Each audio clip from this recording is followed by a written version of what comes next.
All right, everybody.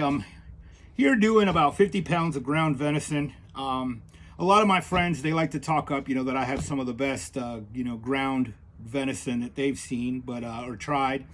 But I kind of wanted to go into it.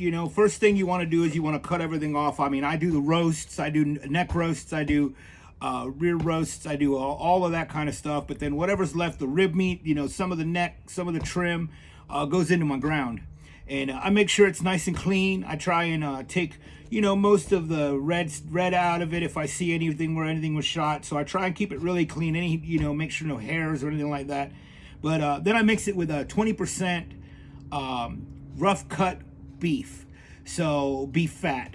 So, that means that it's still got some of the meat on there, and I found that if you mix that 20% in with your venison, it helps it neutralize some of those flavors. It gives it a really nice, strong steak flavor, a really nice flavor that you're looking for, and not any of the off-putting stuff, which kind of happens when you don't add fat or you don't leave a little bit of the beef in there, So I got a 20% fat, rough cut fat mixture in here.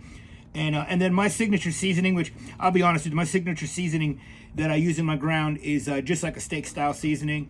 I don't use a lot of it. I just use enough so that when when I'm done, you know what I mean. You get, it accents the flavor of what you're cooking, but doesn't season it enough where you don't need. You can't just patty it up and put it on the grill. You're gonna still need to season it afterwards, but it gives it that neutrality. It brings out a lot of that beef flavor and good flavors that we want, and kind of offsets the ones that we don't. But as far as my ground goes. It doesn't have any game flavor at all. I mean, you'd guess you're eating a really high quality steak burger when I'm over and done. Do 2 grounds, one regular and then one fine ground, and then I pack it and pipe it.